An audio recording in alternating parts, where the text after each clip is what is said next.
Series with CEOs. Today's CEO is Butch Hendrickson. He says, drop the Gary business. He doesn't know who that is. I want to welcome him and his team from National or Continental Baking Company, whichever name that you're comfortable with. I like National. I want to also welcome our Dean, Prof. Dagan, our Executive Director, Prof. Williams, my colleague, Juma Solomon, you the students, staff and faculty of Mono School of Business and Management. This afternoon, my role is just to facilitate the discussion.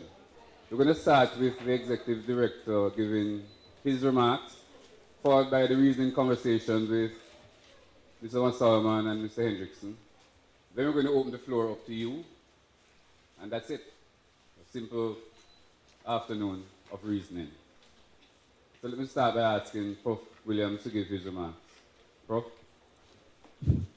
Thank you, Harry. I think I'm going to sit since it's all about sitting. Yeah? But seriously, thank you very much. And let me thank all of you all for coming out this evening. I think this evening is really about the students, so I'm not going to be very long in giving any introductory remarks, but to say thank you for coming out and to thank our speaker for this evening, Mr. Butch Hendrickson. You said drop the Gary. But most of you who are familiar with the bold ones will know that Butch is really one of the pioneers behind the bold one competition. And what he has been trying to do over the past few years is to revive the manufacturing sector in Jamaica. It's a very tall task. I'm pretty sure he will tell you about it. But today, I'm very happy that he has taken the time out of his very busy schedule to be here. I also want to thank the committee in Mono School of Business and Management, headed by Mr. Harry Smith and our marketing director, Ms. Janice Henling, for putting this together. This is really about our students, as I said. We want to give our students the opportunity to meet some of the best people in the business in Jamaica and across the Caribbean. And the general idea is for you to interact with persons of the caliber of Butch Hendrickson and others to better understand the way that they facilitate commerce, especially in an environment that is so unenabling to commerce. And so it's really your time to shine, your time to ask the necessary questions, your time to interact with these persons to get a practical understanding of the things that happen in the real business world. So today, I ask you to sit back and listen and welcome your questions as well to Gary and his team from National, I'm pretty sure, and to just enjoy what is on offer. We look forward to you coming out to these events again. So again, thank you very much, and I'll turn over back to our chairperson. Okay. 2 matters of housekeeping. You all have feedback forms. We actually use them. We use them to improve the other sessions. Please fill them out and leave them at your desk. We'll collect them at the end of the evening. The other thing is, in this era of social media, if you're going to be posting anything, please use the hashtag MSBM CEO Reasoning. Okay? MSBM CEO Reasoning. Now it's my pleasure to introduce our CEO guest, Butch Hendrickson. However, if I am to do the traditional introduction of guest speaker, I'm likely to steal the thunder and the questions that Juma Solomon is likely to ask him. What I do though is say that to all of you that these 2 gentlemen have known each other for over 50 years. They both went to Jamaica College. At least there's one person here who is kissing up to Butch wearing his JC tie.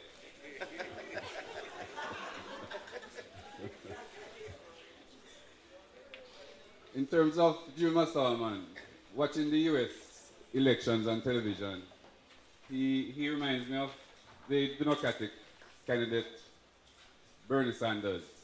You know, they both like young people like them.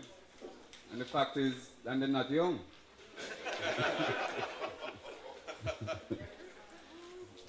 Anyhow, without any further ado, let me ask Jimmy to start the conversation and the reasoning, and see you later. Jimmy? Thank you.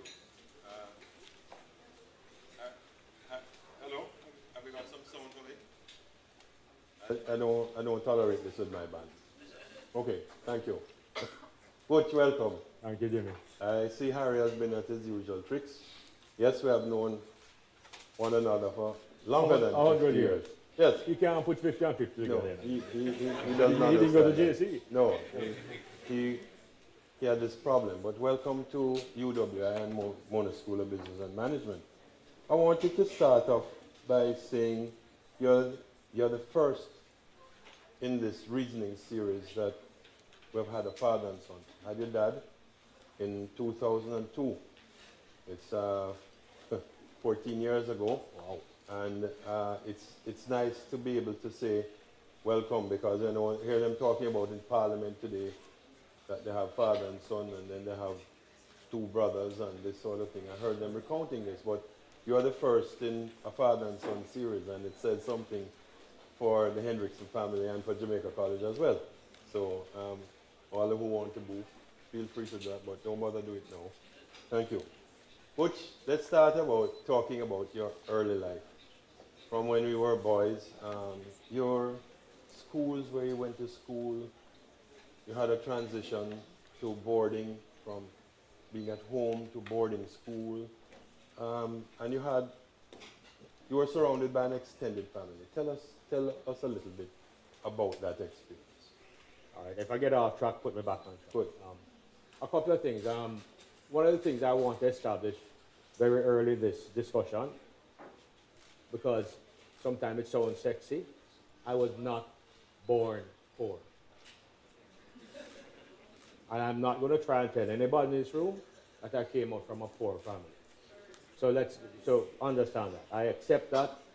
It just changed the responsibility to make things better where I could. I was born at Natal. I was almost born in the bakery, but I was born at Natal. First school, Robertson's Prep School. Right where Lenhap is today, I believe. And then after that, I went to Jamaica College. I was the last of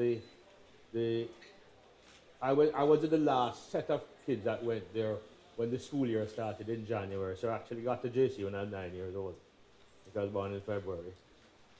So I got to JC at 9 years. And all I did at Jamaica College, that was the beginning of my squandering the best opportunity for education ever. I mean, I went to JC to have fun. I had a lot of fun. I thought I had the record, Jimmy, but I found out that Sturdy beat me. I got 11 strokes in one day. Now, none of you here, very few of you know what 11 strokes is. It's 11, I got hit 11 times by a cane in one day. 2 sixes, a 6, a 3, and a 2. And the 2 came because Dowell felt sorry for me after the 11th one, so he stopped. The first one came about after the stink bombs went off in the chem lab, and Mr. Sam Brown decided, okay. And he stood up, about 6'2" of him, and he did this, and that means you came hither now, boy. And turn around and hold the desk, and boy, I tell you something, a good thing I was holding on to the desk, because after the first big drop, I almost tore the top of the desk off. And it did us no harm. It didn't do me any harm. The pain went soon after, and the memories linger on forever. And it's part of what you see here in front of you today. Whether for better or for worse, it is what we were then. I'm not going to tell you it applies in our case. But after about fourth form, go ahead. after the arrival of Mr. Middleton and all my trials and tribulations, my father came out of a boarding school environment. He too was fortunate enough to have gone to the Carteret, then to Jamaica College. And so therefore, he always wanted that for me. I never understood why until I went away to boarding school. And folks, I want to tell you something. The 4 best years of my life was boarding school. Albeit it was a military high school. A military high school. But when I reflect back, Jim, a lot of what I am today in terms of time, discipline, maybe even clean shoes, little things like that, Slightly anal about clean, slightly anal about things being in order. That probably came out of that. That hasn't hurt me. It makes me boring, but it doesn't hurt me. It has helped me a lot. It helped me a lot in the disciplines to do things, and it's not something I have to think about. It just happens automatically. I don't have to think about being on time. It's part of what makes me up, and I didn't learn that at a late age. I learned that in my high school, boarding school time, because in boarding school you do things on time, and they're talking to the minute. They're not talking to about. And soon come does not work in a military boarding school. It doesn't even exist. So that was a wonderful experience. The other things that the school had, of course, it had far more facilities than we had here in Jamaica. So I had lovely libraries, access to things like that. Awful food, Lord. I can eat anything. I can eat even hard-boiled bread now. I mean, I appreciate it. Oh, that's a bad thing. But I mean, you go to American boarding school, you got some stuff there. On record, that's where the term mystery meat was coined. It was a mystery meat. We weren't sure it was meat, or I think it was a mystery, though. I mean, and those all added up. Those are good things that happen. And a different environment, and then the exposure. Not a big deal to go to Miami now.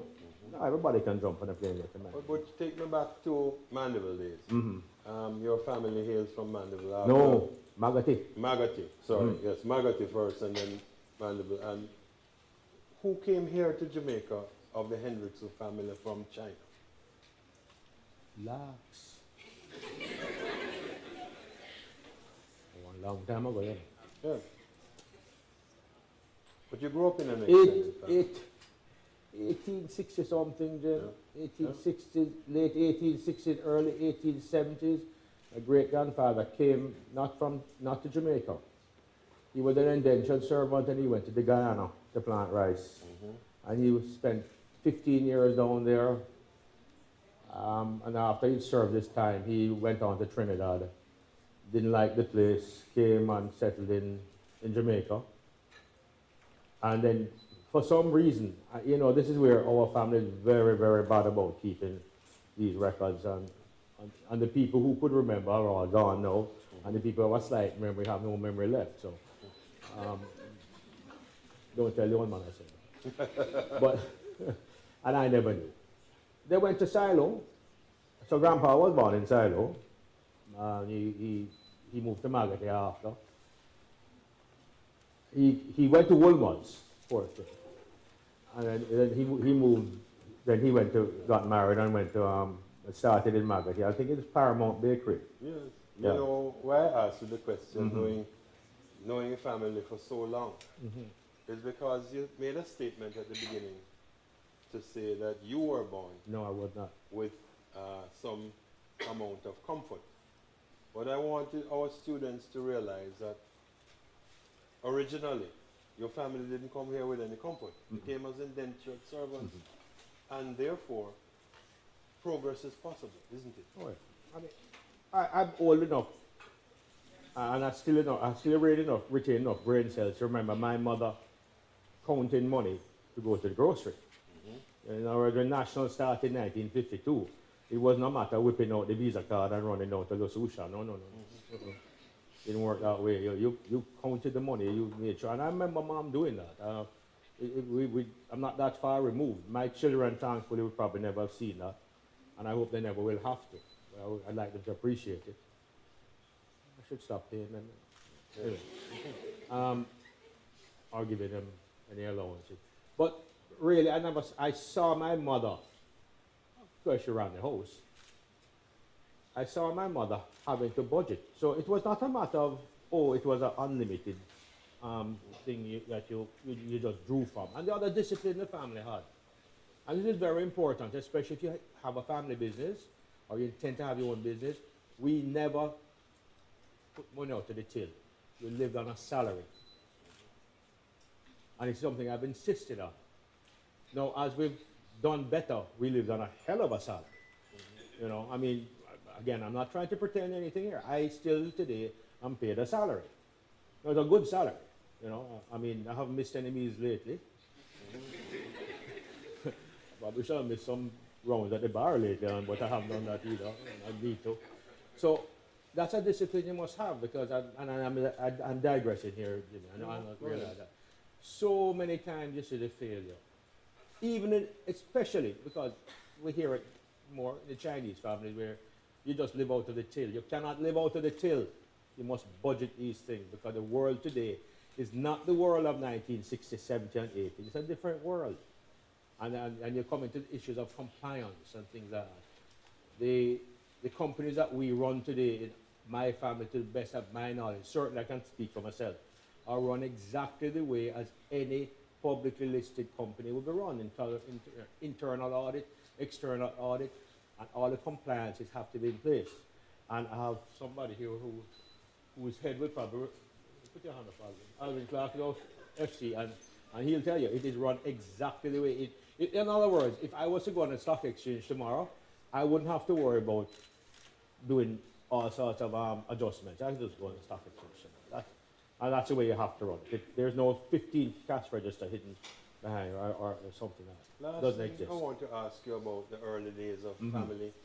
We have two families of Chinese origin. Your dad went off to McGill and Met mom. Mom. Yeah. Wonderful And she was lady smart and enough to so- realize Jamaica was warm. Yes. And she never went back to Canada except in July because she said Canada had 2 seasons, July and winter. And they got married in 1952. Next month will be, is it March now? Next month will be 64 years. Wow. And they came back here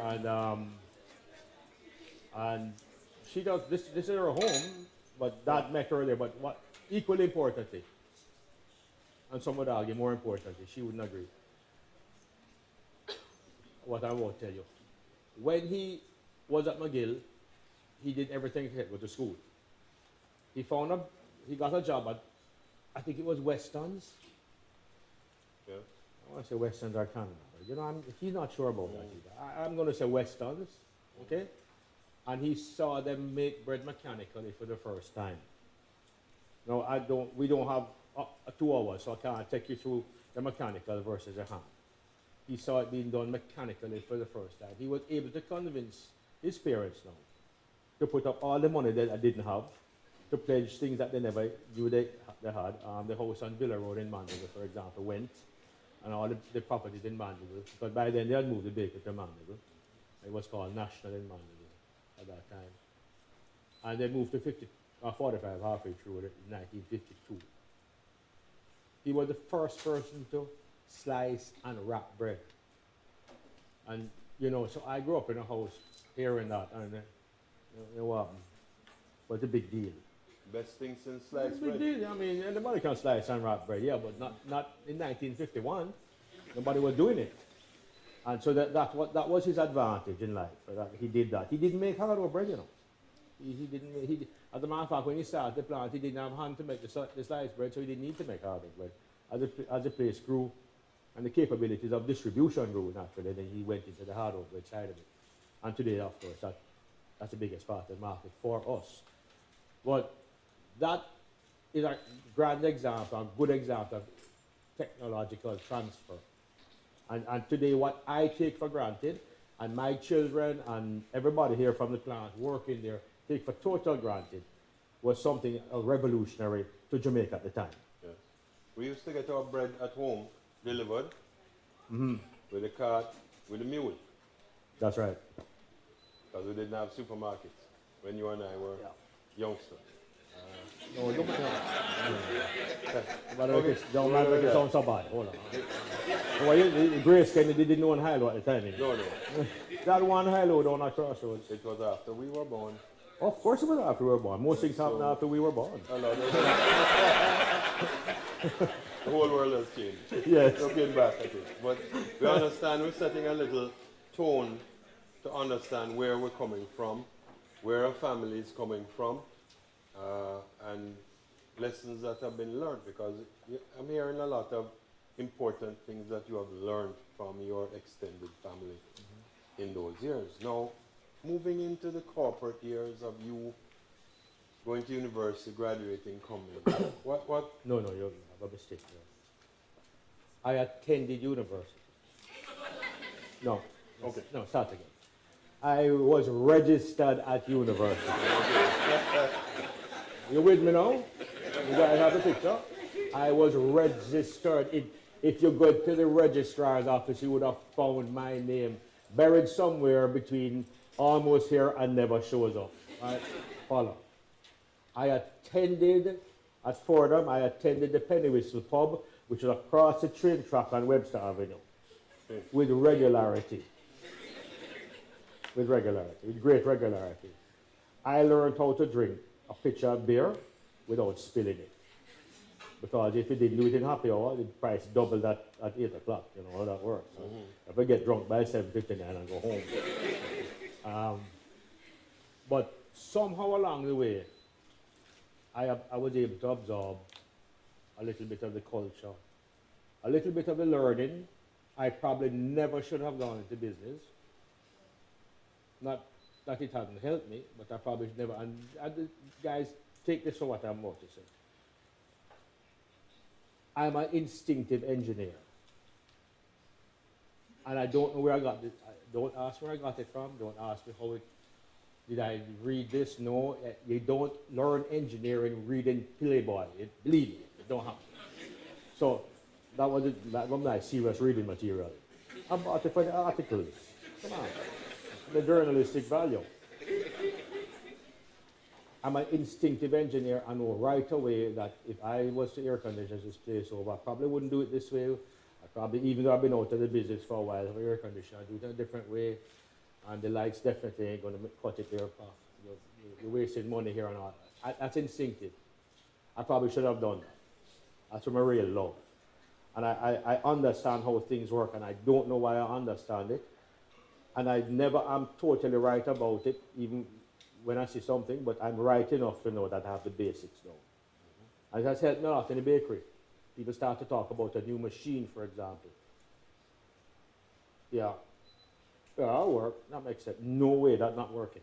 Not working. Why? It works in Germany. Yes, well, our dough has different hydration. They run about a 62% absorption. We can't run anywhere near that. They run a different gluten content. Those things I know instinctively it's not going to happen. So don't waste the money. I know, nobody go over to Germany and go look on it. I know you want the trip, but you're not going. So those are the things I understand. But for them, a good time. And when I did a 10 class, I actually learned something. But I never could pass with the economics. Never could, no. And yet, I don't know if it was during the hangover period in the morning. And yet today you chair the Bank of Jamaica budget section. Well, that's why you're in trouble.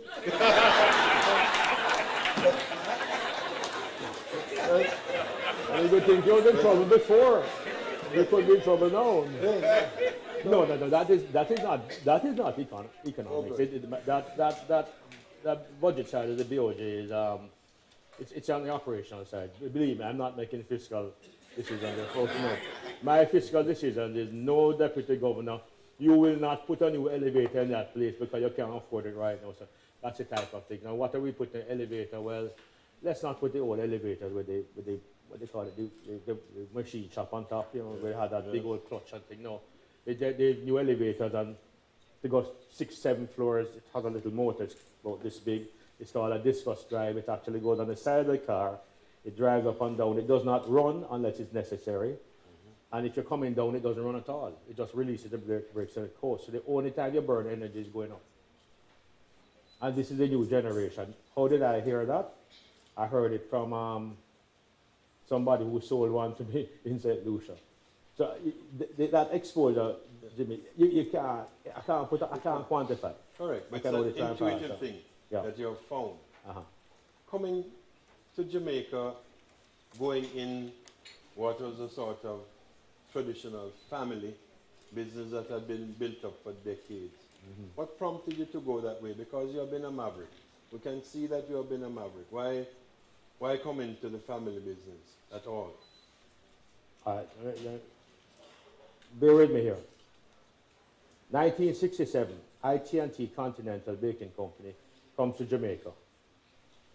Roy Anderson was the vice president of investment at the time, working out of New York. Started speaking to my father about buying into the family business. thank you, Dad, forever.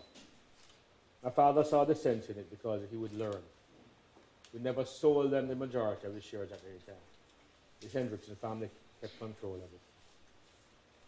What came along with Continental's intervention in our business was technological advancements, which seem mundane and old today, because they are. But then we were light years ahead of anybody else. IT&T, we made Wonder Bread, Twinkies, things like that. They were light years ahead of everybody else in the baking business. Unfortunately, they no longer exist as an entity. But that's time changes that too. They didn't stay ahead of the game. And they didn't stay relevant to the market. So I was exposed. The Alvin Clarks of that era would have been exposed to some of the finest corporate controllers that ever walked this earth. Very good. They worked for a terrible man called Harold Janine. If you guys ever do a case study, look up Harold Janine, IT&T. Tough man. Everything numbers. No personality. Understand the other personality or a carrot, but you want to do everything must be right on the numbers. And that created a whole set of controllership and how people refer to controlling businesses. Businesses weren't, he didn't run his business on necessarily financial people. He ran the controller side because he was the finance man. But what he had assembled, or what had been assembled at Continental Baking, were people who were instrumental in the moving the American bakery industry ahead, light years ahead of anywhere else on earth, especially post-war. Post-war. You had the Fenning family, still exists today. Fenning did things like flour systems, bulk flour systems, that handled how you move ingredients, how you measured liquids. And you might think it's not a big thing. It's not a big thing until you start the tonnage that we do. Moving flour is not a big thing until you start to look at the tonnage that we do. We move about 1 million pounds of flour a week. When I say we move it from those tanks outside to mixers inside. If you want to translate that to bags, take the million and divide it by 100, take off 2 zeros, that's how many bags you'll be trying to move. It's not possible. We couldn't store it anymore. If we hadn't invested in those silos, we couldn't have done it. So you had Fenning, you had an old man called Hildebrand. Yeah. So you had these old Dutchmen who were good engineers. They got into the bakery industry. They worked with Continental. And guess what? They showed up in Jamaica. And guess what? I'm sitting there going, oh yes, God is here. I wasn't going anywhere, Jim. I had the opportunity to learn to make conveyors, understand ovens, understand what mixers do, why they do, how they do it, the effect of refrigeration on a dough, the effect of refrigeration, when does the refrigeration start in the mixing cycle, what's the curve of your oven. Ovens in our business, when you do an oven, what we go 375, you stick it in, that's it now. We'll start at 185, go up to 200, then the bread starts to rise in there. Then you have to set that starch. Because you don't set it, it'll fall on you. So the curve stays there. And about 2/3 of the way through the oven, you look at the bread and it's like this color. It's like, well, I don't eat that. Yeah, but in the back end of it now, that's when the heat takes it and we create that toast. So it's not the simple process that you see. Right. Not at 150 loaves a minute. Right. You know, you're trying to make 2 loaves in your oven at home, a different thing. So these are the things that kept me at the bakery. But it was wonderful. And then they started making Twinkies and hostess cakes. Anybody know what that is? Yes. All right, let's make it relative thing. Well, they're not even here anymore. Kiss cake. When I was 21 years old, I went down and put up the Kiss Cake factory in Trinidad for Robert. But when I was 17 years old, I cut off half of this right foot on a conveyor at the bakery. That didn't have the guard on it. Somebody forgot to put the guard, and of course I was trying to stop the damn Twinkies from falling off of it because they had the gear ratio wrong. And the speed wasn't, the differential wasn't right. And I got in there and boy, I cut my foot off, and that was fun. No, they're still there, you know. They don't move very well. They smell, but I mean. So you got in on the engineering side? It was just there. That's what captured your imagination. Yeah, it was kind of an automatic thing, and every time an engineer would show up, if I was supposed to be helping somebody reconcile a journal, you can't imagine me reconciling a journal. You ADD, you know. What is get that? Bring the Playboy. Sorry. Bring it. But the engineering side of you, being a natural side, you've also developed the other skills of business. You're a man who understands marketing. You understand staff relations exceptionally well. And you have decided to take those skills overseas in a kind of reverse thing to Continental. You're going to New York now, not them coming to Jamaica. We're there. How does that transformation occur? You're naturally gifted at understanding machines, and then you grow. How does that happen? It's just time. It's a matter of time. And New York, don't let me drop it. I'll explain New York. Okay. No. But please don't let me forget that. It's not a special gift. I don't think so. 1976 comes along, we have an election, we have a state emergency, and I'm sitting around going, wait a minute, all my drinking partners gone. So I decided I was going to leave also, but I didn't go to Miami. I did not go to Toronto or New York. I was not going to join that crowd up there discussing Michael Mann and his failures on their back patios every day.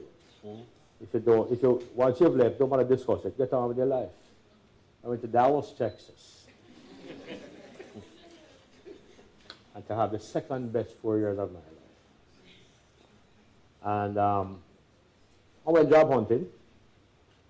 And since I'm still a gearhead, I love my cars and everything, I got a job at a dealership, a Pontiac and GMC truck dealership, Van Winkle Motor Company in Oakland, downtown Dallas. Service advisor. I was the guy that wrote up the cards for you when you came in. I had another fellow there. The dealership had gone down because if you remember, if you read the history of time in that state, America was in a little bit of a slump. So I had this other fellow there. So I went in and joined him. What I realized is I could remember your name. It don't work anymore because you are just darling. I mean, I'm sorry, I'm awful. I can't remember her name, and she's been sitting outside my office for the last 10 years, 11 years. But I was younger and much smarter then, and I hadn't killed the brain cells. So I found out if I could remember your name, but even more important, I said, well, Prof, how's the family, everything is okay? And you said, yeah, man. This works. So I bought a Rolodex. Listen. Because it's about service. It had nothing to do with servitude. Get it straight. And I'm dead serious about that. I bought a Rolodex. And I wrote in here, Prof. Doug on 1978 Pontiac Le Mans Blue. Family, this and that. If you had a dog, I put the dog's name down. So 3 months later, you come rolling into the drive. It's 7 o'clock in the morning. One hell of a line of cars out there. And I look up on her. Rotted. What is brother name again? Prof. Dogan. How's the wife? Good? You okay? Jimmy can look after you. You know what Prof always say? No, Butch, I'll wait for you. So you, who didn't have that sense, and you were trying to compete with me on the service, right? Brethren, I was stabbing your backside. To the point where I told you it wasn't a family program. To the point where they hired people to compete against me. But I had an intent. My intent was to give the best service I could. And I found out I really understood service at that time. It all related to what I wanted for myself as a consumer. And I took it and I gave it back the other way. Right? And if I could give it back twice in spades, I would have. It is not servitude, it is service. And if you do it with pride, it has a wonderful feeling. Right? So we need to lose anything to do with the S-E-R-V-I-T. I just put the S in it. Then I came out of that. Mercedes recruited me away from them, and I went to be the youngest regional technical rep for Mercedes-Benz. And then come 1979, Dad decides that the Hugh family was going to migrate. And they offered him Yummy Bakery. He decided to buy Yummy Bakery. So he calls I and I. And I am sitting in Dallas. I am so happy. I have a brand new Mercedes demonstrator every 6,000 miles. I'm making so much money, I'm going to New York on the weekends to go to the Broadway, eat dim sum, go to San Francisco some weekends. Money can't done, 1979. Go back and work this one out, folks. You'll love this one. I made $78,000 US in 1979.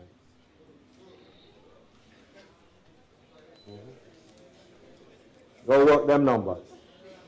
All right? That is one chunk. By the way, you pay me how much of that now?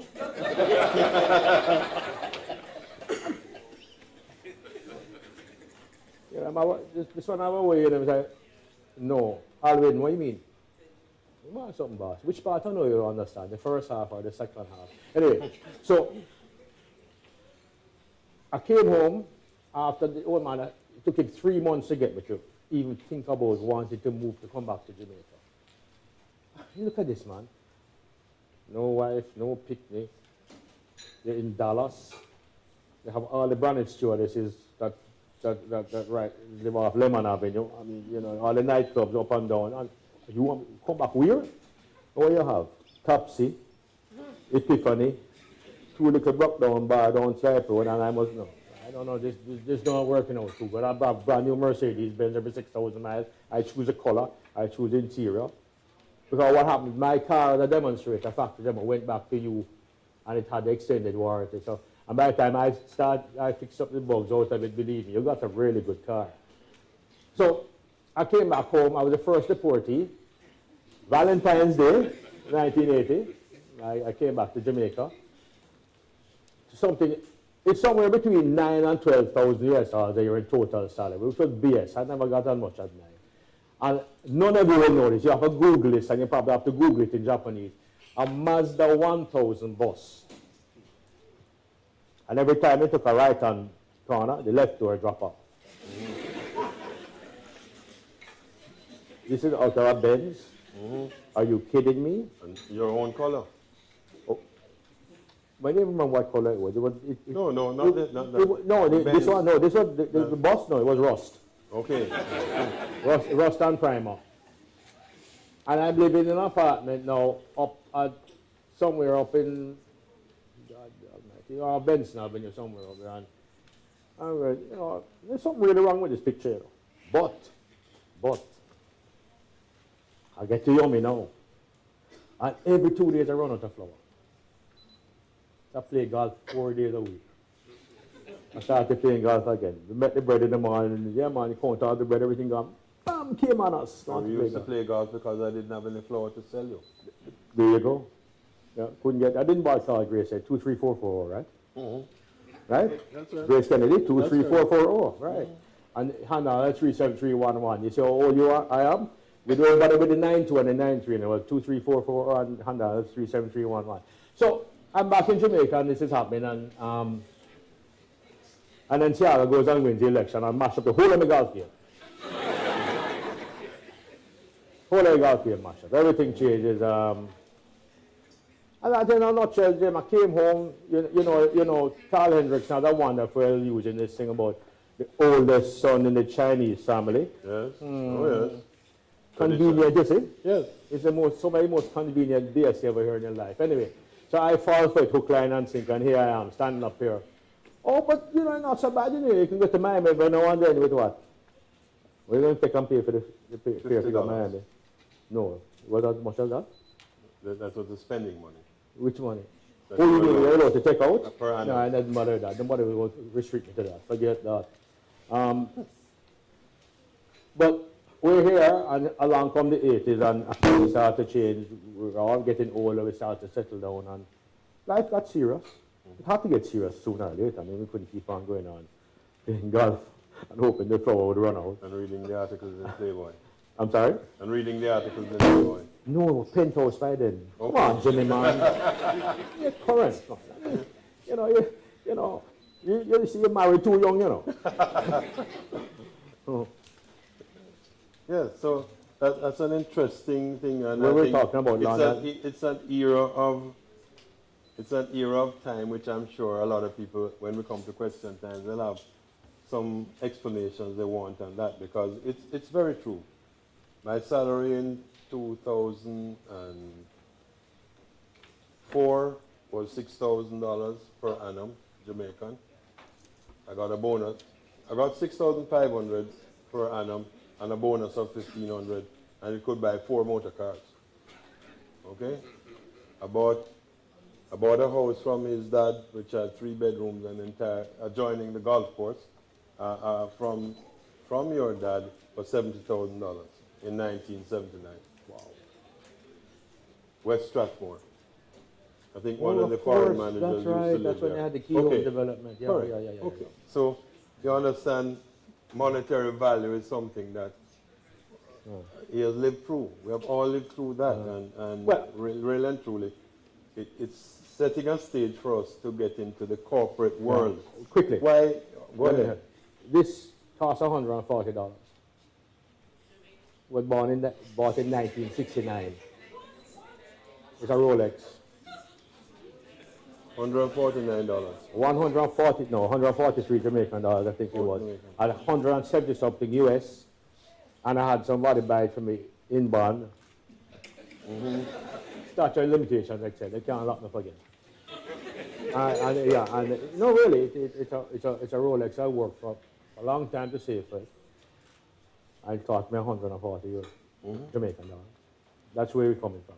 So, what took you off from this love of mechanics, the bakery, the people? How did you get into the hotel business? And why St. Lucia? All right, let me answer the last one. First, that's the easiest one. You don't want to compete with your family. Okay. All right? We still want to see each other at Christmas without a knife. On some Sundays. Peace. Peace, love. Hotel business, I looked at it, and at the time, I make no secret about it. We had, in '94, I took over the plant over the bakery. And we started to do really well after about 4 years. The first 4 years, oh God, that was tough. And I do mean tough. Tough is, first of all, the National Continental Corporation was delisted from the stock exchange. We were the first company to delist, I think. And one of the rationales behind it, the reason is that for whatever the company went through the 70s and the 80s, it were a really tough time. We had brilliant little things like, I believe some machinery was, the duty was 92% or 90% duty. And you're trying to compete with like Trinidadian manufacturers, things that don't have any, there's no duty, and they were running things like accelerated depreciation programs where you could depreciate your machine right off in 24 months. We'd adopted that in the 80s. Prime Minister Patterson and Minister Davis put that in place. And I'm sad to say, I'm digressing a little bit here, most manufacturers sat around in Jamaica and didn't even realize it was in place. I will tell you this room, there is no way I could have moved the bakery to where it is today if I had not taken full advantage of that program put in place by P.J. Patterson and Omar Davis. And I don't apologize for so. And if you were my competition and you were sitting where about things bad, I was encouraging you that things were bad. I would pick out a big old handkerchief, why things really bad. It's true, you know, man. Hold on, Stephen, order 4 more truck from Canton right now. Things bad. Yeah, so everybody wants to keep on saying, preach doom and doom. Well, I didn't have time for doom and doom, Jimmy. I getting old and my golf game was non-existent and I wasn't having fun and I needed to make things move. So, we really got into it, put a lot of money into the plant. We keep doing it. We've never stopped spending on it. We'd like some more space, but that's not possible. And that's our biggest challenge we have at Halfway Tree Road. That's something we need to work on. We constantly work on it. We've never stopped upgrading.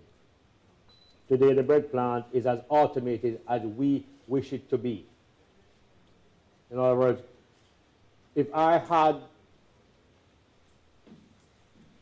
about 7,500 square feet more at the back of the plant where I could stage the bread better, I would be in robotics today. I'd be packing bread into the trays with robotics. And you would say, well, what does that do for the labor?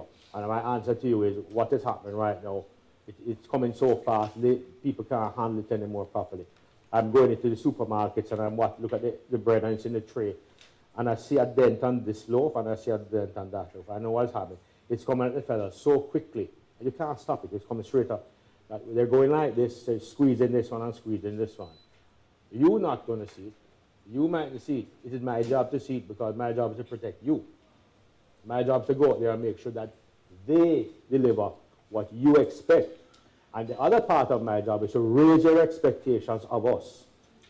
Because that'll drive us to a better thing. Now, So, go ahead. So, why St. Lucia? Why St. Lucia? Apart from the competition, and how did you make that decision? Well, I said, call on a mission.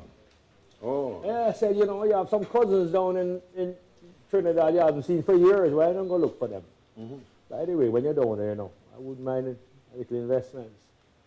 So he runs into one of his old criminal friends. You know, you remember when Bob Marley said, old pirates, yes, they're Rabbi. Well, these people are the ones you were talking about, including Carl, my father. He runs into John Compton. Sir John. Hey, John, how you doing? Oh, you know, two of them sit there and BS each other for a while. And then John says, come, Carl. Let me take you around the place. So John Compton puts him in a green pickup truck, the same one that took his casket to the thing, and proceeds to drive through 5 traffic lights without stopping. And so Carl says, John, you know, so the light was ready. He said, when I was the Prime Minister, there were no lights. Anyway, so they started talking, and he called me and said, you need to come down here, you know, I think there's some possibilities. So I get down there. I went, the old days used to fly Bewee to, he wanted me to go to Castries, so not down the bottom. So I went Bewee to the milk run. Yeah. Then you get to Barbados, then you wait for Leah. You guys use Leah? Come on, who uses Leah here? It's a, you know, luggage is on our territory, leave island anytime, one of those things. So I show up at 2 o'clock in the morning at Castries, and he's taking me to show me a place the next day. It didn't work out. So we drove down to the bottom of the island. Michael Chastany, who was head of what they call the UDCs, NDCs, took us down, and there was an old Club Med. What has essentially happened, Club Med decided to pull up sticks right after 9/11. You know, it was bye. I sat there idle. And so we worked a deal, and it might be very instructive for you to hear this part. Prime Minister Kennedy got involved at the time, and we shook hands and walked away. The reason that the deal didn't go through in 2 weeks was because we were slow. They were ready in 7 days. Jamaican government, are you listening to me? 7 days. I bring a trailer into St. Lucia today, I have it at my hotel today.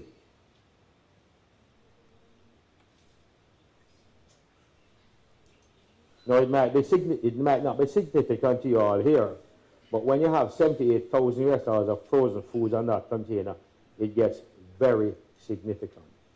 I don't have to go through draconian custom searches. They don't think that I'm bringing in that BMW M5 in the container. No, I actually have hotel supplies and things. I bring a container of mattresses from Boss. Chrissy sets it up, she goes down. It clears within 1 hour. Listen and learn, people, because you are the ones that must insist that the rubbish in Jamaica stops. As a business person, I am against the idea that all of us are thieves. And the ones of us who are thieves, you must lock us up and stop calling these little things and looking in the newspaper and saying some dumbass,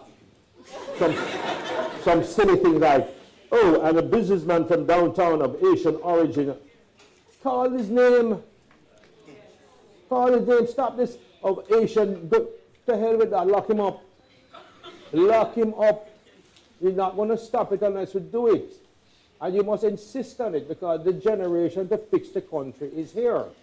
All this generation can do is try and facilitate it for you and to stop it from going any worse. So please, I mean that from the bottom of my heart.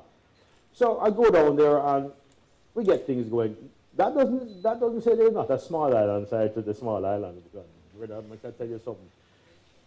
Yeah, I don't headache born and grow. Different headaches. 11 years later, I can proudly tell you, we worked at it, we stuck with it. I've never done anything for short term. Don't believe in short term investment. Never got taught it Olint. Never got taught it. I figure if that brother can I know there's no way him that good. And I'm sorry. I've just brought that as an aside. So I went down, we did it, and I can proudly tell this room that last week, TripAdvisor rated Coconut Bay Resort as the number 5 hotel in the Caribbean for families. But equally important, number 1 is Paradisos in the Damre. Number 2 is Butch, Turks. Number 3 is Butch, Jamaica. Number 4 is Butch, Jamaica. Number 5 is Butch. So I think we're in pretty good company, and it is all done on the same thing. You put your customers first. Right after that, you have your staff, and nothing else matters after that, you know. And if you don't believe it as you go into the business world, you are going to have a harder time making it. Trust me. Put your customers first, a pinnacle, then your staff. Because without the customers, you don't need staff. And the staff must understand that. Remember, I got over the servitude thing before? You put them there. And after that, nothing else matters. You can replace the bed, the linen, the air conditioning, the building. You will never, ever replace your customers, and you damn well not going to replace your staff. You like to hear businessmen talk, or just people talk. What fire them backside? Where? I want to fire the whole of them. No. That is, you're not talking, that's testosterone overload. Yeah. Total. But you speak very frankly all the time. So I think that you're the next executive in residence up here because they're getting accustomed to me cussing and going on. But you cuss? And Harry. No. As well. Yes. He cusses in the foreign language. I would never have thought. The whole new language, right? I want to give them some time, but I want to give you 7 minutes of time to tell us the thing that I know is dear to your heart. Your vision for Jamaica, young people, and why it is that you invest so much of your money in young people, crayons, in entrepreneurs, young people. Why do you invest that sizable, I'm not going to call the figures, but sizable amount of money that you do for young people in Jamaica? What's your vision for them? What's your vision for Jamaica? What's the wish list? Well, present company except I don't really like old people.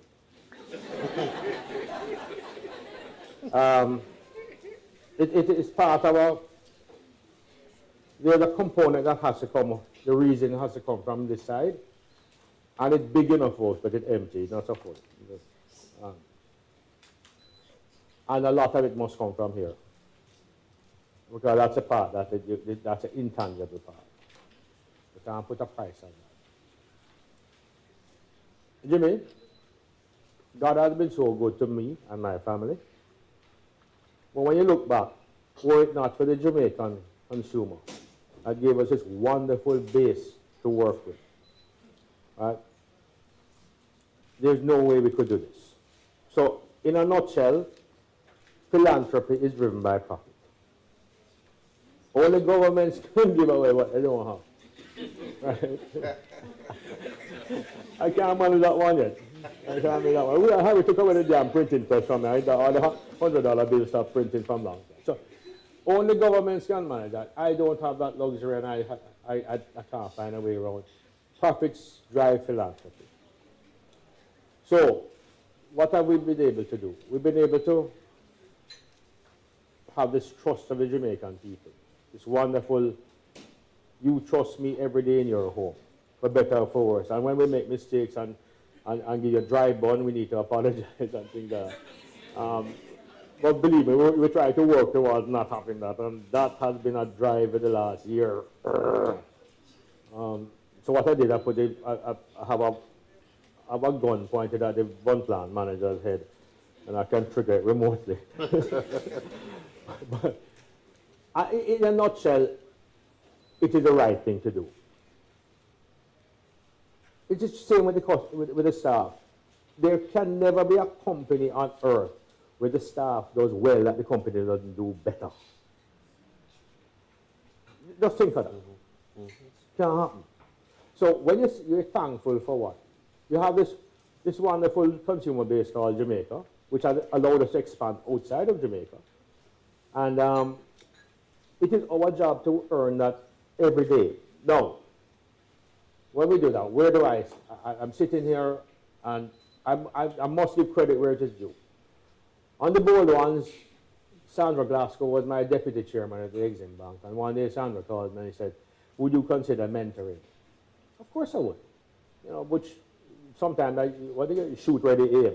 Not answer before and then worry about the consequences after. Of course I'll do it. Hold on, will you just tell this woman? Yes? And I thought about it. Hendrickson, you're a damn fool. Who the hell are you to tell people how to run their businesses? Especially a young business. I don't know the consequences, Jim. I don't know the processes. I don't know their market and everything. So I thought about it. I said, nah, there's one thing a young business can never afford. They can never afford marketing.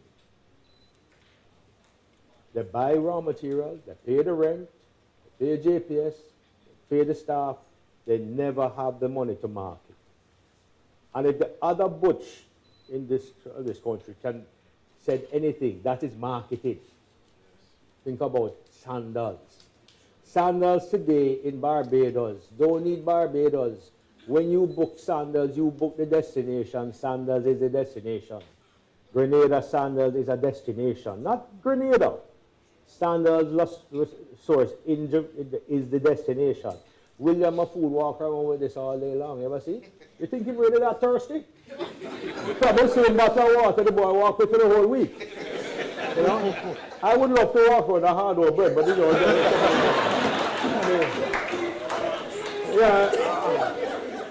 So that's the one thing the companies can't. That's how we're going to do this thing. Well, expose. Put together a program that brought these companies to the fore, Jimmy, and we took them to the GMA Expo, did the booths for them, gave them stuff like this, gave them things that I could display on, did some infomercials for them, had videos made, but we never tried to tell them how to keep their books. If they want advice on that, they could ask, and yes, we would make best effort. But we try to give them that exposure, the marketing side that they could never spend. So the first time we did it, we probably spent about 30 million. By the time we're finished this year, we'll be over, probably about into 120 million spent on these folks, or a little bit more than that. And this is the fourth cohort coming out this year. And a little sneak preview, we're not going back to the JMA Expo on this. I spoke to Garth Walker at Business Access TV, and it's all media now. It's going to be driven by this on the television, and we think we can get a bigger bang for the buck then as well, out of using Garth and his team, working with them. I mean, and on the other side to that is, quite frankly, I think Garth had intention of doing a good job. Why should I not support him to try and build up that so he can bring the business world to Jamaica every day in the light it needs to be brought in, which is not necessarily a good light all the time. Because sometimes you have to call the baby ugly. Sometimes you have to tell the truth. Yeah? So this is what we're changing this year for that. That's a bold one. The Aka Morrison calls me one afternoon and she says to me, and if anybody knows the Aka, you know, that is an Energizer bunny on steroids. The Aka says, children don't have crayons. Okay, bye. I'm trying to make bread here and children don't have crayons. I'm supposed to be concerned? Yeah, right, lady. Called me about 15 minutes. Can we talk afterwards? Well, it really wasn't a request. 15 minutes after the discussion began, it became very apparent that in early childhood, the children had no tools. There were no crayons. And what's the significance of crayons? If you don't have crayons, you can't write. If you have building blocks, you don't know how to count it. Anybody here who has any education background, I don't have education, I don't know nothing about it, but just trust me, it works. Then I go down and I listen to Douglas Array, and Douglas is patron of Child Month. I'm also known as sub-patron. You know, I hate when a old Marian gets all the credit. I'm going to jump in and beat up on that. So I go down to Child Month launch, and Douglas is making a speech that for every dollar in early childhood, the society gets back 17. Not the student gets back 17, but because you have created a better set of minds, more literate, more able to function within the world, and you know, you can put a better terminology, so like that. Essentially what happens, you save on crime, you save on hospital bills, you save on all the negative things that cost society money. Whether you believe it costs, it is cost you. There's a real dollar figure to it. And it's 17 to 1. We start to read little things about the development of a child's brain, the best time, that time period. And I realized, you know, something, we can do this. We can do this. So we put a budget on it, and we went through that. We killed that budget in about 15 minutes. And we upped the budget, and we doubled the budget. That died in about 30 minutes, and then we ended up with a budget that year, I believe, the first year of, how much? $30-something million. And that $30-something million enabled us to put together these kits, these learning kits for the kids. So 3,200 kits are somewhere around that number distributed every year to the early childhood institutions. And it is my hope that they will help the kids learn. Now, last year, for example, we had to change it, and it actually jumped the cost 15 million more because we changed the math component of those kits to help them more. And it's an ongoing thing, Jimmy. It's a dynamic program that we're committed to continuing. And then the Union Garden School, for example, Glenn Christian had done one for his mom up at Brandon Hill, right? Up at Brandon Hill, the Evelyn Mitchell School. And Glenn and myself started talking. So Glenn does this wonderful thing. I know you talk about old pirates yesterday, Rabbi. That brother was the head of the pirate team. Glenn invites me to lunch, which turns out to be a press conference. He gives me a dry sandwich, not made with good bread. And he gives me a bottle of water. And he goes on the stage and pledges $21 million on my behalf, and I'm sitting there. Okay, Christian, you are so dead now. And I made him match it. Well, that was the beginning of Union Garden. Union Garden ended up costing Glenn and myself about $110 million between us. But the government, through Chase and Joseph, and with the help of people like the Muslim Group, Tankwell, and a huge amount of effort from people like Christine, we were able to do it for about $172 million. It's a really, really good learning center. I was just on there this morning. My last daughter, Amanda, went in there with us today. We opened it and handed it over to the ministry officially. And she said to me, this is better than Hillel. It's not better than Hillel. It's plenty better than Hillel. Hillel is a dive compared to this place. We were able to put in things like AstroTurf play fields for the children. You didn't have to worry about rain. You drop a goal, pick out stone out your elbows and all that. So you have the AstroTurf. And we just try to do everything that is right, Jim. In other words, Glenn is doing for the children in Jamaica what he would want for his grandchildren, and I would want the same thing. And that is the way we gauge it. In other words, if it's not the best, we're not talking about it. The same thing when we went to shop for the stuff for Crayon Stone. We didn't try and buy the made in China junk.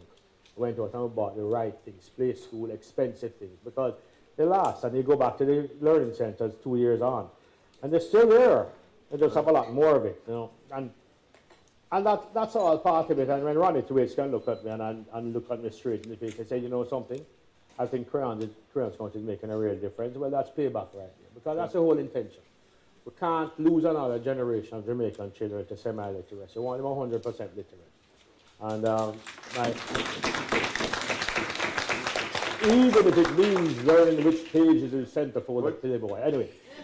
But let me ask you to hold up it. Sure. Because everybody is dying, I know, to ask some questions. And you have raised so many topics here now. Let us stop our dialogue, because we'll continue that outside. And they're welcome to it. But Harry, I'm going to turn back over to you to moderate these proceedings, and let's get the questions answered. Because I hear them clapping, and I know they have some burning issues that they wish to ask you about. So, are the mics live? What I'm going to ask is that you use the microphones in the aisles to ask questions. Thanks, Butch, for giving us a peep into what has made you who you are so far. But there's more to come. Thank you.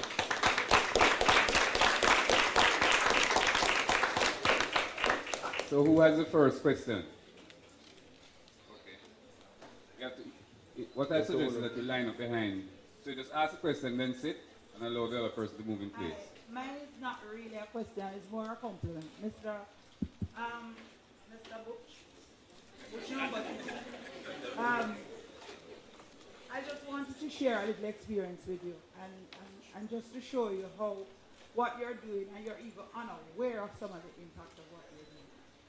Last week, Thursday, I said, when a young man stopped me and begged me $100 price. So I said to him, I'll give you 1,000 if you come up with me from my garden. I had to come for 2 weeks and clip the edge. So he said yes, he would come. So he came and he clipped my edge.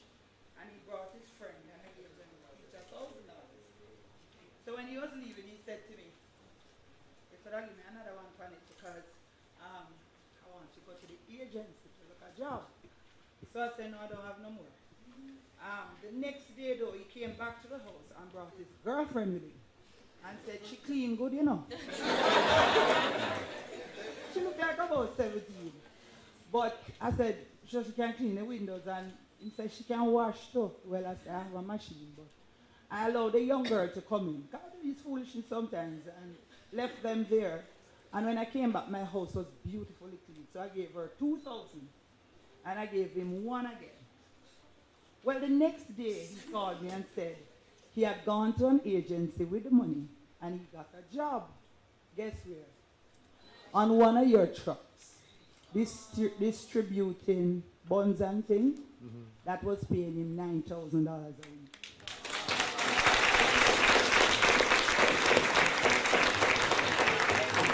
So anyway, the real reason I'm here, now that I've done the free advertisement for National,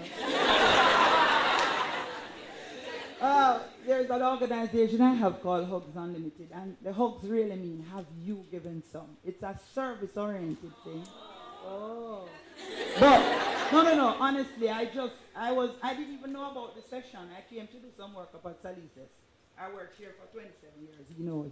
And then I started this organization because my son went to JC and was bullied. And I started studying the impact of violence in schools and so on. And I started this organization to help with anger management and violence prevention in the society. But when we wrote to National about the camp we were going to have at Police Officers Club, we didn't get a response, and I didn't get no Twinkie, no buns, nor nothing. So, just so you will remember this year when we begged Auntie Sharon from Hugs, it's a service-oriented organization. But I just seriously wanted to say, what you just did made a very lasting impact on me. And the young people I was looking around and listening because I got to things like these. Sometimes to just spot young people who can help us to help others. And I was there listening. And the way you did it with the humor and all of that, I'm just saying there's hope for Jamaica. And thank you very much for what you're doing. Thank you, too.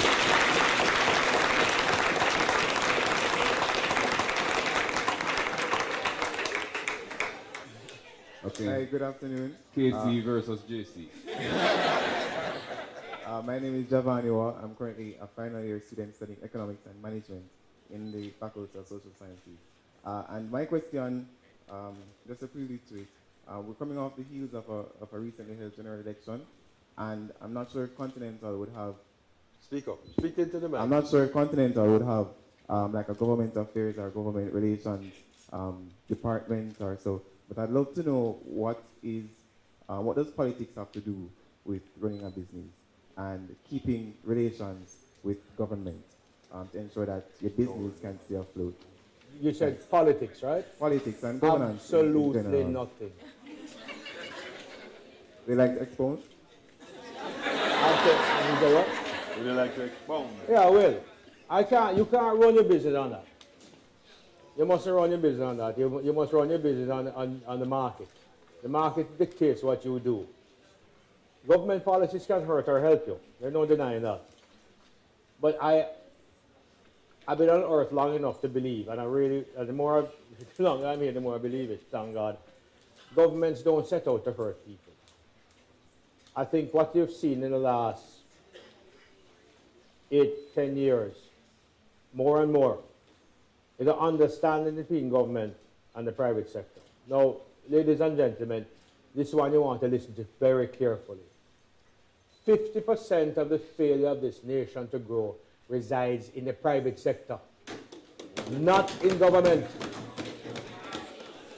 Not in government.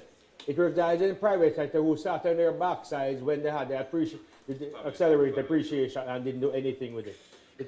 All of these things were available to you, didn't do it. You were too busy saying, oh, things bad. Right?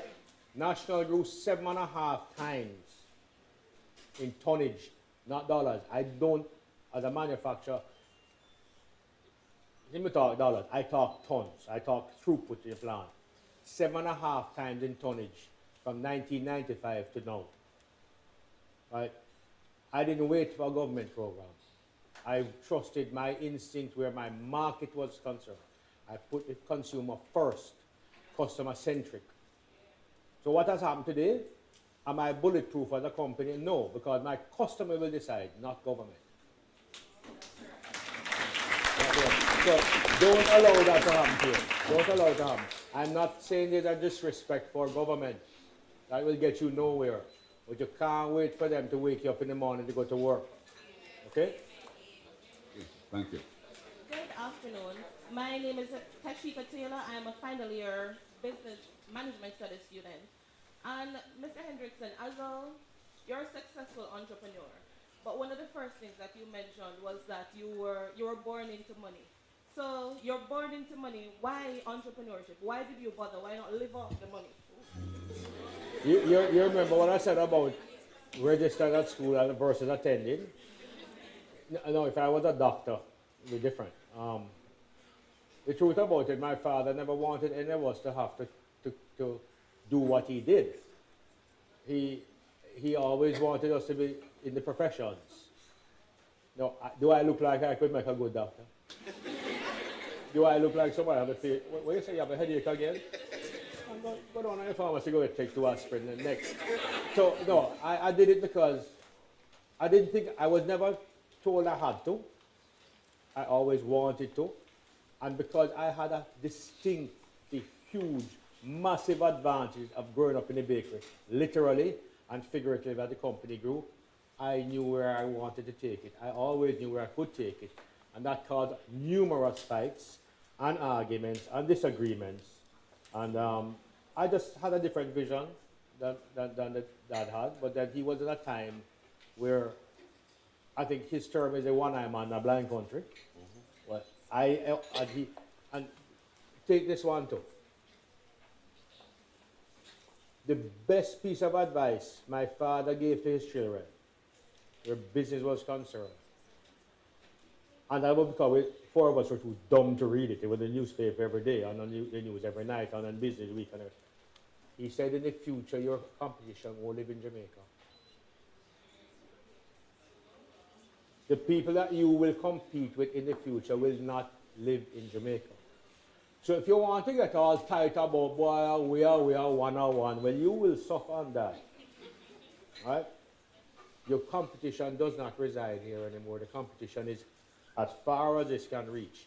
And this is something can reach so far is unreal. Okay?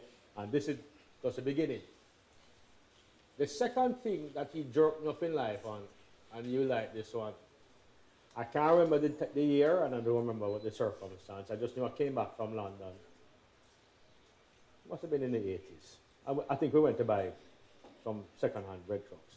I come back from London, and I look at him and say, "Rotted boy. God, London expensive." Look at me.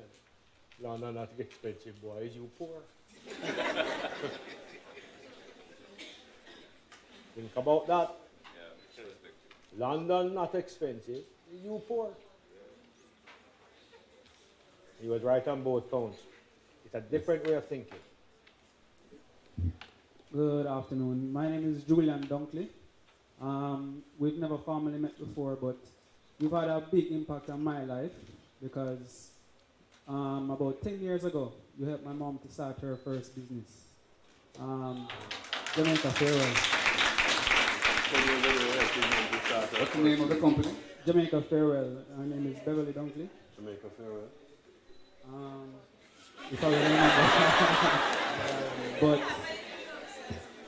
But my question to you is, as you mentioned politics, you mentioned philanthropy, and we now have a new prime minister.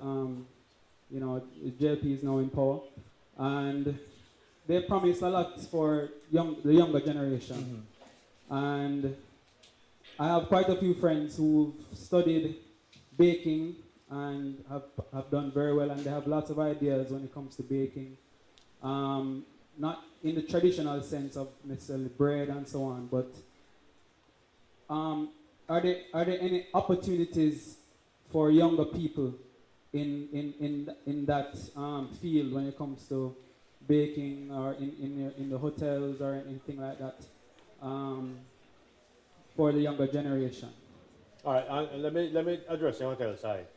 This is what I can tell you happens. People say, "Well, boy, the hotels must buy a lot of bread from you." No, they don't. They don't have to. They have, everybody has a pastry chef. Any pastry chef with one hand, even two blind eye and deaf, can make bread. Bread is not a big deal. Making it the same way every day is a big deal. Making it last so it can go into Montego Bay and be transported out there and last more than a night is a big deal. When a hotel makes a loaf of bread, that's consumed by tomorrow. They're not trying for any longevity. They're using very simple, basic formulas. So that is where you get caught between the rock and the hard place. Do I say, yes, man, the hotel will do that? Not really. If you could become part of the food and beverage department of a hotel, yes, you can do well as a profession. And quite frankly, it is something to look at, because the offerings for Jamaica, the offerings in Jamaica hotels, including the ones owned by my family, are dismal. Right? They don't look good. They need a whole new life. They need to get in there. It's always looking up, always raising the bar. On the commercial side, what we call wholesale baking, you have to look at the math. And I go to these shows. All right, better example. You're walking down somewhere in London, and I myself are going down the road. Oh my God, that place is fantastic. Why don't we make these at home? And sell how much a day? For example, people say, why don't we make a good French bread? Man, I eat French bread all the while. Hold on. If I take sugar and spice and a Sister Benedict at Law Street, they probably make about 800 or 1,000 pounds of dough worth of French bread a day, on a good day. Our mixers can't pick up 1,000 pounds of dough. The blade just pass over it. Our ovens can't bake a bread like that. Our ovens are continued. The plant is designed for that, so I can't do it. it comes back to the market. So Sugar and Spice can do it, and they do it on a small scale. It suits them. And if you look at the price per ounce or price per, we're metricated now. All right, if you look at the price per gram versus a commercially made loaf of bread, you'll see a huge difference. So those are the simple things. Your market will all dictate. Markets dictate what you do. People ask me, how can I start manufacturing? The first thing I say, well, what you do, you get one of these things, a camera, you get a piece of paper, you get a pencil, spend 2 days in the supermarket, look at everything. You'll be surprised what you can find. And the question is, why are we not making it here? What can we do? Don't come and tell me, but I have a great idea. I want to do coconut water, for example. Well, how much coconut water are you going to get? Well, no, man, I can get all 200 coconuts and do what with it?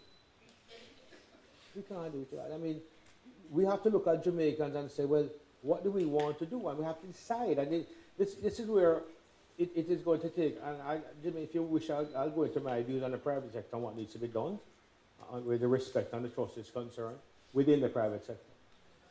I think you have to look at the market and say, well, what is the market? Study it carefully. Then you take it with the job. So there's no one size fit all. Your market will dictate what it is you make. Okay. I don't know if I answered your question. You can always ask me more later. Right? And I really apologize for not remembering your mom's situation. I don't remember what I had for breakfast. So. Before you ask the question, the gentleman in the red shirt, you're going to ask a question? That's going to be the last question because we have to be out of here by 5. Yeah. So in fact, before 5. Go ahead. Good afternoon. My name is Warren. Come closer to the mic. Yes. Right to the mic. Get right. DJ.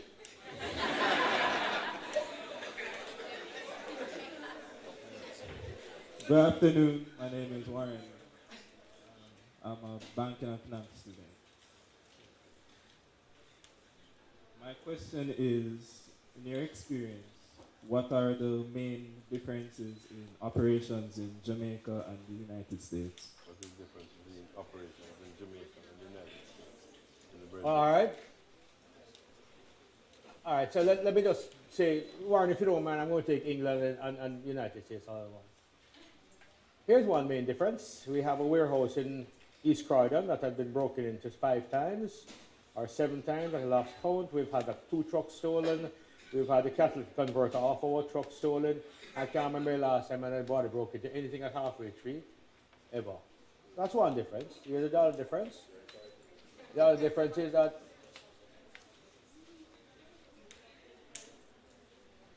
England, for one, is so business unfriendly. You park your truck on the street to deliver product and you get a £40 ticket.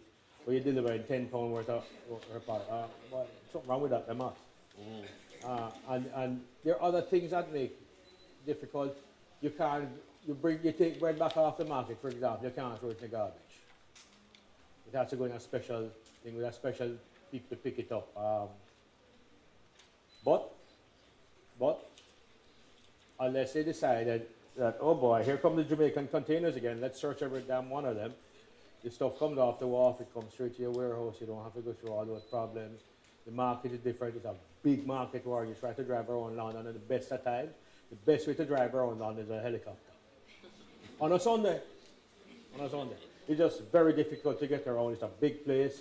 You're limited to how far you can run, you can't run it. We can't run the service levels we run here. We go to a supermarket every day because we just can't physically do it, and we could never afford the fleet to do it because the numbers don't translate back. And New York is the same thing. One more thing to New York. All the bureaucrats left Jamaica after they put up the bureaucracy here, and they went up to New York and expanded it. Boy, I can tell you something. You have to have a permit to have a permit. You have a permit for locking your door, light on your house. It is just as difficult. The way we can afford it is because we have this wonderful customer base in Jamaica that allows us to go over there and lose money for a couple of years, try to make this thing work. You might say, well, why you lose money? No, you have to come to the subjective side of your life and think about, well, the more I make here, the more people I employ. So at what point you take the bottom line, sorry, let's just park it away for a time. Let us talk about the social problems that face our country. Now, if I can create 100 jobs, and understand, I'm a very fortunate person. I don't know what a labor headache is. I don't know what a problem is. I don't know. I mean, the joke is, an old joke in the bakery now. It's about 4 years old. The last labor problem we had was two babies fighting over the same day before. In the biscuit plant. And everything was going on with a good fight until the first one pulled a knife and then everybody had to. Now that is our definition of a labor problem. We don't have it. We have a wonderful cooperation from our staff who are very flexible and understand the responsibility they have to Jamaican people also. Because if you're a national, you're just more than a bakery. You can affect too many things that happen in the daily lives of our people to start playing games. So the instruction is very simple to the executives. When you come to work in the morning, they have a little box by the gate. It says, put your ego here. Leave your ego at the gate and come to work. I don't know if that helps you, but I'll be outside later. Yeah, that's what I'm going to suggest, that we should be around outside after the 5 o'clock time. I'm going to ask this lady to ask her question, and then the other questions were written, and I'll ask them. And Butch, you're limited to 30 seconds to answer the question. Hold on, you sound like a political debate. Yeah, I am Donald Trump. Okay, hi, I'm Rachel Martin, final year at Chemistry Management. I'm also very interested in getting into the manufacturing business industry, or overseas, from facing more. Speak in the mic, speak right to the mic. I'm a big fan of your products, by the way. I always eat the bread. I hate when the bread mash up. I hate it. But anyways, my question is, there's new research in getting starch from cassava or potato. So I was wondering if you could incorporate. Can you hear me? No, hello? not here. Just stay on the mic. Keep it. Okay. So I was wondering, since there's a new research on getting starch from cassava and yam and all those things, and most of your products, you import them from, overseas. Oh boy, so you're coming close to home now with cassava. Use that. Yeah, you heard that question already. If you could incorporate using starch from ground produced in Jamaica to make your bread or. All right. We're currently working on a program with cassava. We actually ran a test on cassava bread the other day. The problem with the cassava is, one, it's not grown efficiently enough in Jamaica. You're going to have to run about 28. I forget the red stripe numbers. When we worked at the red stripe, I'm on the board of red stripe. It's something like 20 tons to the hectare that you yield, or it won't work. We've taken it one step further. We just spent about $3.5 million on a heat exchange unit. What we're going to try and do is take the heat off the ovens and dry the cassava and then reuse it to flour. In other words, the rationale behind that is, one, of course, it's Jamaican made to support the farmer. The second thing is the glycemic index is much better, so for the diabetic patient, it's good. The trick is that we have to have it at a price or it won't be affordable. Cassava itself is an awful product to try and make bread with. You still have to have flour. It has no protein, it has no gluten. You can't make a cassava bread, it just falls apart. And at the speed we run at, you have to be tolerant to the dough. So I think we got up to, I'm going to say 40% cassava the other day. 40%, I think we got to 40%. The good news is that it's been sitting in the kitchen all over the place, and after 2 weeks it's still an edible product, especially if you toast it, Jimmy. So yeah, the intention is to work with it, and we're doing that through Professor Shirley and his team. We have made the investment. We now have to kind of get the equipment together, and then the RADA people have to start bringing cassava to us. We have issues, space issues and all, but we worry about that after. I think one thing we've learned at National, every time we have chaos, we grow. The chaos is good, not always bad. Okay, you have 30 seconds to ask your question. What that 30 seconds, Harry? No, she has 30 seconds to ask the You need to question. hit me at 29, you know. All right. By the way, can you start filling out the forms, please? All right, good evening, everyone. I'm Shanice, and I'm a newly graduate from the University of the West Indies. My question is, what is the advantage of running a family-owned business compared to running a non-family-owned business? None. Okay. Oh, by the way, never allow the in-laws into the business. No, I'm just kidding. There are huge advantages, and they can be disadvantages, because family businesses, unless they're properly controlled, and let's be brutally frank here, if after National Continental was dissolved, if the family had kept it, it would never have grown the way it is. Individually, my brother and my sisters have grown their business. So individually, not collectively, we grew the business individually. In other words, what you see at Caribbean Broilers is Lorian's work. I have no input into Caribbean Broilers. What Kevin does at Pegasus Courtly is all his input. Kathy over on the North Coast. There are no cross-shareholdings in our business. So while you might hear it referred to as the Hendrickson group of families, it will become the Hendrickson group very quickly if we perceive a threat from outside, because when those wagons circle, they will circle. But other than that, we do our own thing. We never fight. If my brother gets up tomorrow morning, he decides to pick us my yellow with a purple stripe down the side, I will walk by and I'll pick up the phone and boy, Kevin, that really sucks, but it's your hotel, you know. I don't have to have a board meeting to fight over it because it's none of my business. Okay, thank but you. there's a lot of cooperation in between. Unfortunately, we've gotten busy and seen each other in what, like the 1980s. It's a rarity now. Thank you. That's it. How competitive is the baking industry in Jamaica? In other words, what's your share? What's what? How competitive is the baking industry in Jamaica? Very. And people say no. Paris, it's competitive because the small bakers in the rural towns still beat us. We can't beat a hot bread. Nothing is better. I don't care. There is no national bread 12 hours old that can be as good as our bread 1 hour old. Our goal is to make sure that we give you the best experience we can, but we never going to top that. It's very competitive. As a young entrepreneur who is aiming to take the mantle from you and other nation builders, what programs are being implemented to foster and facilitate young entrepreneurs? I could get myself in trouble here. And fostered by whom? By the private sector or government? I guess venture capital. Both.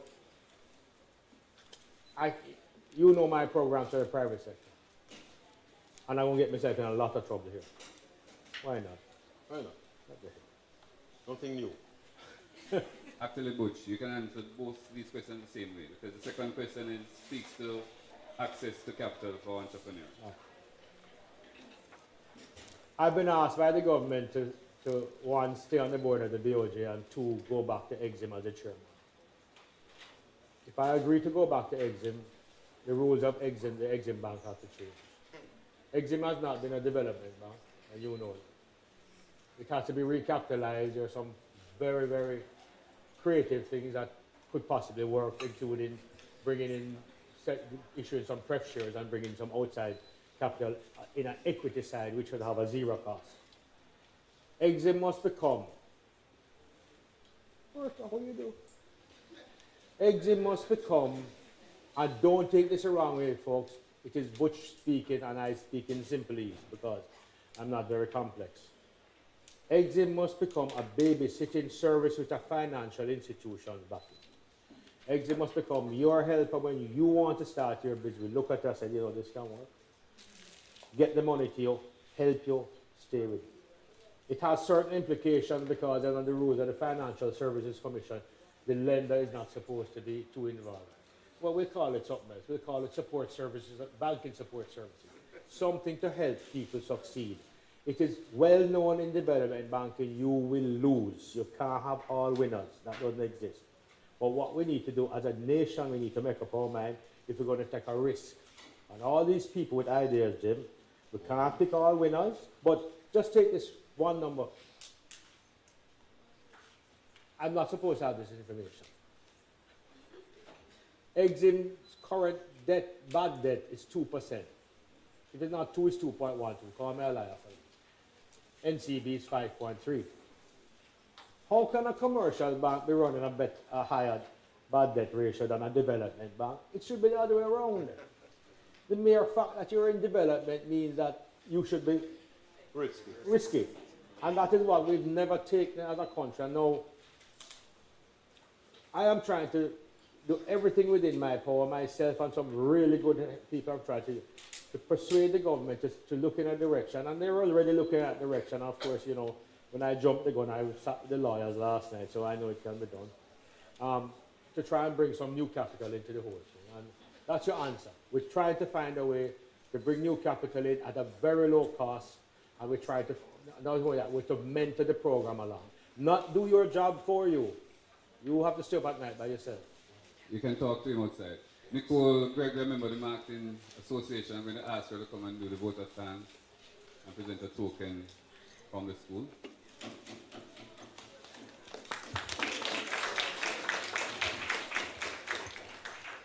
So, good afternoon, everyone. I would like to start off by thanking Mr. Hendrickson for taking the time today to give us a very captivating and intriguing discussion. I'm sure we all leave here reflecting on what was discussed. I would also like to send a special thank you to the Modern School of Business Planning Committee for putting together a very interactive series for us. Sponsors, Lasco iCool, Continental Baking Company, of course, and you all for coming out today to partake in this activity. And I'm sure you'll all join me once again in thanking Mr. Hendrickson for his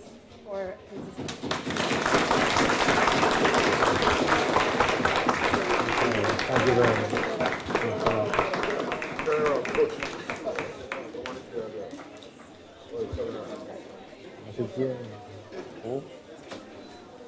Refreshments are on the outside. As long as you registered and got an armband, then you can access the refreshment booth. Well done, man. Thank you. Ready? Ready? Ready, man. Ready.